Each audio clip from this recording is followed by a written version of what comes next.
Today on Locked On Red Wings, Joe Veleno inks a new 2-year deal. Did he earn the pay bump?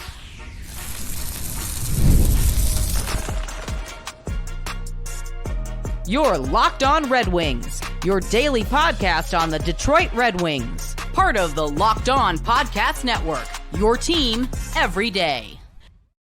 Welcome back to the Locked On Red Wings podcast. We are your hosts, Brian Fisher and Scotty Bentley. Scotty's also the host over at Locked On Tigers, as well as a freelance journalist for the Detroit News. So go give that a listen as the Tigers stay hot on their return from the All-Star break. Keeping Scotty happy, well, minus the injuries, I'm sure. But so go give that a listen when you get a second. And on today's episode, we're going to talk about Joe Veleno signing a 2-year deal, $2.275 million over the next 2 years per year, and whether or not we believe, he earned that pay bump, as well as if his role on the Red Wings is going to shift or change or evolve, or if he is pretty much what he is at this point. And then if we have time at the end, we'll talk a little bit about Daniel Sprong, who signed a new 1-year deal with the Vancouver Canucks. But before we get to any of that, I got to let you guys know that today's episode is brought to you by Game Time. Download the Game Time app, create an account, and use code LOCKEDONNHL for $20 off your first purchase. Terms and conditions apply. Also want to thank you guys for making Locked On Red Wings your first listen every day. We are free and available wherever you get your podcasts and on YouTube. Part of the Locked On Podcast Network, your team every day. So, Scotty, let's just dive right into the contract extension. It happened, Friday, Saturday? I think it was Friday afternoon. Yeah, it was, because I remember I was cleaning the house and I was like 20 minutes late because I hadn't been looking at, for once in my life, I hadn't been looking at my phone. And of course, the signing happened. And, I want to know, what was your initial reaction, Scotty, when you saw Joe Veleno sign a 2-year deal worth $2.275 million per year? Avoiding arbitration is really the biggest thing here. There was a big reaction out of this, and I'm really not sure why, to be completely honest with you. This is, again, like I said, this is a deal that avoids arbitration. Arbitration's nasty. Like, it's not fun, and teams and players alike don't want to do it. Like, it is a last resort, because then it ends up really, like, at times souring relationships. It does in all sports that have an arbitration system, right? Like, the team has to argue why you don't deserve money. That doesn't go over well too terribly often.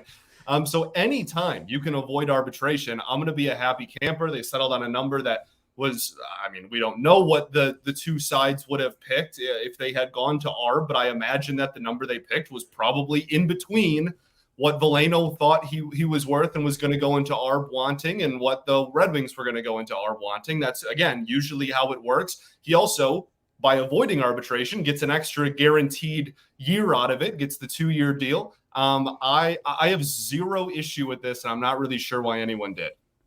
Yeah, the concern people had was at not the term, but the dollar sign, right? The 2.275. He's coming off a year where he was making less than $900,000. Like, I think it was $875 or something along those lines that he was making on his last contract, that 1-year prove-it deal. And I, based on nothing but gut feeling, thought that he was going to get like somewhere between 1.3 and 1.5. That was based on nothing but vibes. Like, I didn't have any data to back it up. So when it came across that he was going to be making 2.275, just shy of 2.3, I was like taken aback. I was like, whoa, that seems like kind of high. But then I thought to myself as well, I'm like, well, if this is the contract that they settled off pre-arbitration, then this is probably, better than or around the same as what he would have gotten in arbitration, which means that there's a precedent here that this contract is good value. So you start looking around the league and going, okay, let's actually look at data to back up my opinion now and not just go based on vibes, right? What my gut feeling was saying that he'd be making based on last year. And lo and behold, yeah, 2.275 for Joe Veleno is like right in the wheelhouse of what a lot of other arbitration RFAs were signed to with his games played and point production. It's not that far off. There are some players that go a little lower and some players that go a little higher. I know Evolving Hockey had Joe Veleno as making $2 million on a 2-year deal, and at 3 years it would have been 2.3, and he's making between those two. So if anything, it's just a a pinch high, 2.75 thousand more than they thought he was going to make on a 2-year deal, which is not bad at all. But if you want to look at some, comparable contracts, I went to Puckpedia and I put some filters in. I put position, center, games played 70 to 82 because he played 80, points 0 to 30 because he had 28. And then I looked at, of course, the year these contracts were signed. And if you want to look at arbitration eligible RFAs that signed deals who had similar point production, you look at Alexander Texier. He signed a 2-year deal worth $2.1 million after putting up a 78-point season or a 30-point season in 78 games played. You have Ryan 78-point season. I hope Veleno can give us that. Ryan McLeod of the Buffalo Sabres. He signed a 2-year, $2.1 million deal after putting up 30 points in 81 games played. Like you can go down the list here. You have Ryan Poling of the Philadelphia Flyers, $1.9 million, 28 points in 77 games played. Like Joe Veleno put up 28 and 80. Like he's very in line with other contracts that were signed of similar games played, similar point production, and similar age and contract status. Like he's right there. So while I was initially like, oh my God, that seems like a little high, I was like, once I started looking into it, I'm like, actually that's spot on. Like the data, and there's a precedent behind it that says this contract is fair value. And I think the thing we need to emphasize here, Scotty, is that Joe Veleno is, 24 years old. He's a fourth-line center. He's stayed relatively healthy. He plays in multiple situations. He's a good two-way center who can get power play and penalty kill minutes. Like, he's young who could still see his role evolve a little bit, but also, like, I'm not... After having looked into it, I realized, like, okay, yeah, this contract makes a lot of sense given what he is. I guess the next question there, and I'll let you respond before I really get into this question, is like, do we see his role evolving that much more, though? Right, and I think that is part of the equation too. I think when it comes to like just putting a bow on the contract conversation, like we talked about it at the end of last week. If you're this does not change the Red Wings salary cap situation for this upcoming season, like at all, right? Like, I mean, they have enough money set aside to do this and still extend Raymond and Seider. Like those were the only 3 contracts we were waiting on. Was whether it was an arbitration hearing or an actual contract, like with Veleno, and then these two, like that's it. That's like the end of the conversation as far as like legitimate contracts that could take chunks out of what the cap is. So like this doesn't affect this year whatsoever. So I don't care how much he gets paid because it's not hindering the team. Next season, it then would be a 1-year deal of a little over $2 million, and like that's very manageable. Like I really, again, I struggle to find too much of an issue with what they did, and we both have now said it, right? Like this is probably in between what the two sides would have wanted if they went into ARB. So like your value wise, you're probably splitting the difference there and getting pretty fair value for him. I think when it comes to his role, I don't expect his role to increase. Like he was an RFA. Like this doesn't really change anything for me, I guess is my overarching point. Like the contract doesn't change anything for me. I think it's a fair deal for both sides. It's smart for both sides. I don't think that just because he made a little bit more than maybe you and I and the fan base, anticipated going into it, that really changes his role. I think that was the amount of money it took to keep an RFA on the team. And at the end of the day, you're not going to let a 24-year-old RFA with his production walk. So like, that's pretty much where I stand. I mean, we can talk about Veleno more in depth after the break here and just, not only his role, but his play and what we saw last year that was different from the year before and et cetera, et cetera. His career arc is kind of fascinating at this point. But I don't really anticipate like a much bigger role because he's making a little over $2 million.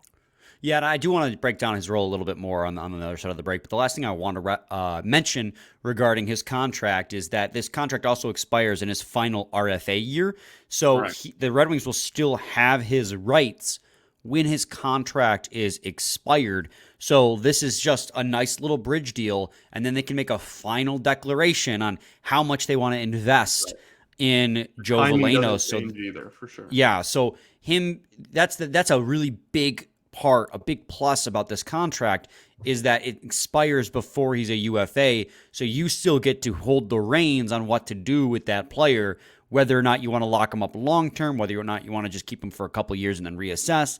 They still hold the reins. So, yeah, I mean, after looking into it and exploring other contracts, like this is very fair value for Joe Veleno. Maybe it is a tick too high, like by like a couple $100,000, but not enough for me to like throw a fit. Like this is a fair contract for a versatile two-way fourth line center. Who is young, right? So like there's a lot behind this contract that makes you go, okay, it makes sense. And there's a lot behind this contract that makes you think, okay, this is not worth overreacting to, which I've seen a lot on social media saying that. I mean, even going so far as seeing people say that now they can't afford Seider and Raymond and those guys won't be wings next year. It's like, guys, calm down. This is Joe Veleno, a fourth line, third line center at best. Let's pump the brakes a little bit. You have very little faith in this front office if you think they would have prioritized Joe Veleno over Seider. Over Seider and Raymond. So, all right, we'll take a quick break. When we return, we'll talk about that role for Joe Veleno and go a little bit more in depth on whether or not we can see it expand, as well as talk about the salary cap and where it stands now before we talk about the departure, I guess you could say the official departure of Daniel Sprong now that he has signed with the Vancouver Canucks. So stay tuned for that in segment 2 of Locked On Red Wings. Got to talk to you guys today about Game Time. Game Time is the authorized ticket marketplace for Major League Baseball, which makes getting tickets faster and easier. Prices on the Game Time app actually go down the closer it gets to first pitch. With killer last-minute deals, all-in prices, views from your seat, and their lowest price guarantee, Game Time takes the guesswork out of buying MLB tickets. Save up to 60% off buying last minute for sports, comedy, concerts, and so much more with those last minute deals. And with flash deals, you can save even more using the exclusive in-app deals on select seats ahead of the game or the event. And the zone deals allow you to save even more when choosing a section and then letting Game Time choose the seats for you. And then there's a nice little feature in the settings that you can toggle that'll show all the fees up front so you don't get anything surprising at checkout. So take the guesswork out of buying MLB tickets on Game Time. Download the Game Time app, create an account, and use code LOCKEDONNHL for $20 off your first purchase. Terms apply. Again, create an account and redeem code LOCKEDONNHL for $20 off. Download Game Time today. Last minute tickets, lowest price, guaranteed. Segment 2, Locked On Red Wings podcast. Scotty, let's talk a little bit now about Joe Veleno, the role he had last season, the role we expect him to have this season, and whether or not that role will increase. You know, where is he at in his development as an NHL player? Because he's 24. Like, he's reaching that area where you maybe not expect too much more. There are late bloomers, obviously, but he's reaching that area where you don't expect too much more development, and he's kind of entering his quote-unquote prime of as what he is. So when it comes to Joe Veleno, Scotty, and we may have touched on it in segment 1, but what do you think that he is going to be for the Detroit Red Wings in this season coming up? Yeah, I think I don't want to say like he is what he is, because that almost sounds like a negative connotation there, but I don't expect an increased role and I don't expect increased production, and that's okay. Like if he's a fourth line center and a solid, what he did last season in that role, then I will gladly take that. There's no issue with that whatsoever. I think 2 years ago I specifically was really hard on him, but I know as a show we kind of were like, he struggled and it was not living up to what was expected of him. And we even had a conversation. I remember one of the few episodes before the final roster was announced going into the regular season last year about like, is he even going to make the team? Like that was a legitimate thing we threw out there because of how much he struggled down the stretch in whatever that was, 2022. And so to see him get off to a really hot start, he had a really good first half of the season, maybe slowed down a little bit, just like point production wise in the second half. But as a whole, I don't think too many people had like a giant issue with what Veleno did. As long as you understand the role that he is in and don't expect more out of him than his role, which is probably going to be the fourth line center, then I don't see any reason to mess with that. I think he's a good fourth line center, and that's kind of what I expect him to be this season. And this contract really only solidifies that. It doesn't change it. It just means like he is going to be your 4C. Yeah, and I mean, in terms of like, can we expect anything more out of him? I mean, I think personally, after seeing what we have out of him, I think as a ceiling, maybe 35 points, another 7 points out of Joe Veleno if he really pops off in the bottom six role. They used him he was the fourth line center. So as a fourth line center, he was going up against the easiest competition out of any of the four lines that the Detroit Red Wings had. But he's a really good role player. He's a kind of a utility player as well. He's somebody that they're not afraid to slot in higher if there's a vacancy. We saw that when Dylan Larkin got hurt and JT Compher got promoted to the top line. Who was the very first center who played between Patrick Kane and Alex DeBrincat? It was Joe Veleno. Right. He's the first guy they go to for promoting up the lineup because he can play in any role. Not saying he'll be excellent in any role because that second line definitely left a lot to be desired, but he's a very good, responsible two-way center. He plays good defensively. He has good speed and some offensive zone creation as well. Again, fourth line center, so I'm not trying to overstate what he does, but he has this tool set to be able to move up and down the lineup. He's obviously going to, for the most part of his career, going to be fourth or third line center at this point, in my personal belief. And that's perfectly okay because you need those guys too, especially guys like Joe Veleno, who in that role can play power play if you need him to, or penalty kill if you need him to, because at moments last season, he did both as well. Joe Veleno's a really valuable utility player for the Detroit Red Wings for his ability to be malleable and be able to slide up and down the lineup. But the place he belongs the most is likely going to be on that fourth line, maybe third line, but with the pipeline of centers the Red Wings have and the centers they already have under contract, I struggle to see him moving up the lineup and up the depth chart past this. But that's okay. That is genuinely okay. You need guys like Joe Veleno on your hockey team. And yeah, there are a dime a dozen. You can get other guys like Joe Veleno, but he's the one you have and the one you drafted, and he's fine in that role. So I think it's weird when I see people panicking about the contract that he got when it's like, this is the contract he got for the player that he is. Like, he's got upside, but he's just not like a great goal scorer. He was taken 30th overall in 2018 for a reason. Like, it's not like he was a top 10 pick. So I don't understand when I see some panic online about him getting 2 point. And I think some of it is some people are confused because they see 2.75, but it's 2.275. It's 2.3 million, not 2.75 million. I've seen some of that confusion you just too. Don't know numbers. I mean, I had to double check a couple times because it's a weird kind of number. But I really think that for the role that he has, I don't see it increasing that much. He's just kind of one of those guys who you can use when you need to, when injuries happen. But outside that, he's just a quality fourth line center. He doesn't get difficult deployments against tough players because that's just not the role he plays. He's a fourth line center. So I think he's Joe Veleno, and he is fine for the role that he plays. And I think that's okay. Yeah. No, I don't really have too much else to say. We're just going to start talking in circles. I completely agree. I think the money is fine given his role. If you go in with expectations of what he did last season, then he's probably going to replicate that again. I agree. I think Joe Veleno is Joe Veleno, and there's nothing wrong with that. And he's going to be the fourth line center for this hockey team. Yep, and now the Red Wings will have 3 RFAs that they need to sign left. Obviously, Seider, Raymond, and Jonathan Berggren. And they have $17,648,194 to do so. So my question is, I wonder how... I think, obviously, the Seider and Raymond contract extensions are taking priority, even though these contracts are being signed first, these other ones. But I think because they take priority and because they're of such magnitude for this team's future, that's why it's taking the longest and likely will take the longest to get inked. But once they figure out Jonathan Berggren, I don't expect much, if any, of a pay bump for Berggren.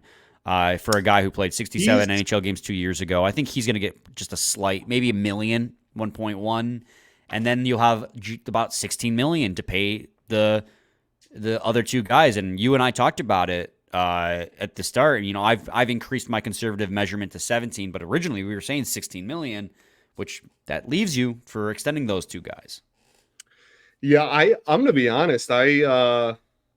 This isn't like a declaration or a prediction necessarily, but it really wouldn't shock me if Berger got left out there even a little bit longer. I can't remember. Was he on the list of ARB? No, he's not arbitration eligible. Yeah, he's probably hasn't played enough. Yeah. But yeah, it wouldn't shock me if he, because like remember last year with Veleno actually, they waited a long time to give Veleno a contract. It really, I don't know, it wouldn't shock me if Berger was a similar case this year where they just waited and waited and waited and waited. So yeah, we'll see. But at the end of the day, they'll get all three of them done. It's just a matter of when. Right. I mean, this is going to be our talking point. This and season preview stuff, which will begin in August, is going to be what we're talking about for until it happens. But to reemphasize again, Seider and Raymond are going to get new contracts. So Yes. don't worry about that. Joe Veleno getting a 2-year extension does not change that. Yeah. Don't worry Scotty, about it, sweetheart. right. I love that video. Let's take another quick break, and when we return, we'll talk about Daniel Sprong signing with the Vancouver Canucks, and then we'll send you guys off until your work day or you're relaxing from home after coming back from work, whatever your time you're listening to this podcast. So stay tuned for segment 3 of Locked On Red Wings. That was smooth, man. I'm very smooth. Got to talk to you guys today about eBay Motors. Passion, drive, and patience. The formula for winning championships is also what keeps your ride or die alive. eBay Motors has everything you need to maintain your vehicle and level it up to peak performance.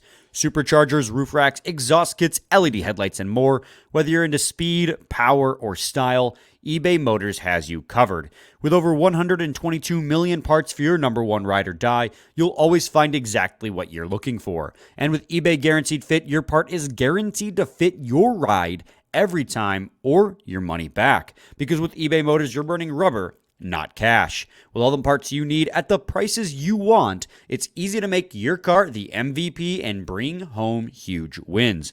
Keep your ride or die alive at ebaymotors.com. Eligible items only. Exclusions apply. eBay Guaranteed Fit only available to U.S. customers.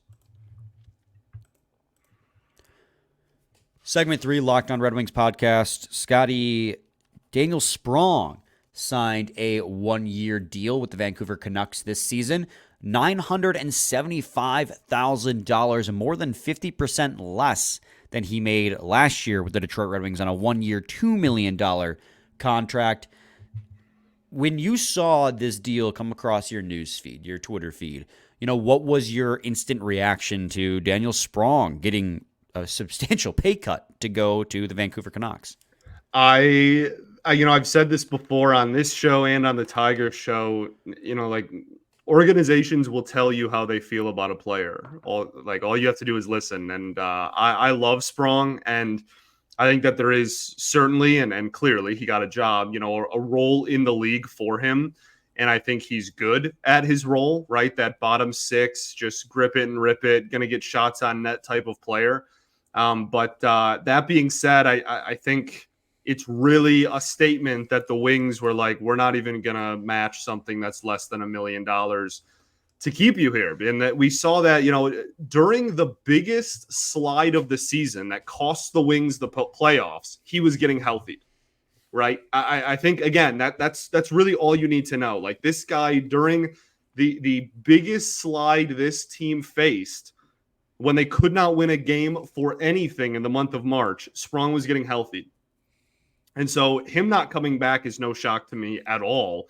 But I also think that it's kind of a shared opinion of a player breakdown as well, looking around the league, and like nobody was willing to give this dude over $1 million I think he's got a pretty, I don't want to say niche, but it's kind of niche role, right? Like it's niche. You can say it. It's niche. He's going to get shots on net in the bottom six, and you're going to have to deploy him almost strictly in the offensive zone. And that puts a lot of limitations on a team. He can help some goal scoring, which is obviously great, but isn't going to do much else for you on the ice outside of, depth scoring for like 10 to 20 goals a season. So, I'm happy he found work. I love the dude. I'm going to be rooting for him. He was a fun addition to the team. And when he was hot there in the middle of the winter, it was a fun stretch of hockey. But man, like it's not shocking. And I think that the rest of the league kind of agrees with the Red Wings analysis of him. Yeah, I think you summarized it very succinctly there. He is a guy who's kind of a one-dimensional hockey player. You have to shelter him for him to be effective, and there's not a lot of NHL teams that can really afford to shelter an entire line because one guy can't play defense. And Daniel Sprong defensively was one of the worst on the team, if not the worst defensive forward on the hockey team. Saying something because it's not a very good defensive forward group as a whole, top to bottom. And so, as you mentioned, like, and ended up with him getting scratched. So Daniel Sprong, I am shocked he took this much of a pay cut, and so you begin to wonder too, like maybe he overplayed his hand in free agency. You don't know. I'm just speculating, sure. But it's coming late in free agency, so I have to imagine. I'm sure you're right. Like maybe there were teams that had interest, but he turned down better deals because he thought something better would come along the way, and nothing did. I don't know. That's just me speculating. You can never know with those type of things. But at the end of the day, he signed a $975,000 deal, and that's where it is. And I think, like you said, organizations will talk. You just have to listen. I think that there is a lot being said about the fact that a guy who was over half point per game last season, he was a 0.57 point per game last season, got less than $1 million because of the fact that all he can do is shoot the puck. Like he's really, really good at it. He'll be great on your second power play, but you can't put him in tough deployments because he'll get shelled. He'll get, he'll get crushed. You got to put him on your bottom six against easy deployments for him to thrive. And there's just not a lot of NHL teams that are going to look at that and go, we need this guy on our team. I loved Daniel Sprong at times because, like you said, when he's on, he is super fun to watch because he can really grip it and rip it. Yeah. But when you're trying to play good defensive hockey, you don't want him out there, and that's where you lie. So like I said, worst month of the season, worst month the Wings have had in a while, and the dude was getting healthy when they needed goals. Yeah, that's pretty much tells you everything that you need to know about where the organization stood. So because I think that that stint in March was also when the second time Larkin missed time in the season, right. And so like you really needed goals, but they said no. Scotty, do you have any final thoughts? I don't think so, man. We ball. We do ball. We'll be back with a new episode sometime this week. We haven't really decided. We're going to be skipping one day this week for sure. We just haven't sorted it out. This one was kind of a no-brainer with the Joe Veleno extension. We're working on a crossover with a fellow Locked On NHL podcast, so stay tuned for that. We'll keep you guys in the loop. Stay tuned. Same time, same place. It's your team every day. Every day.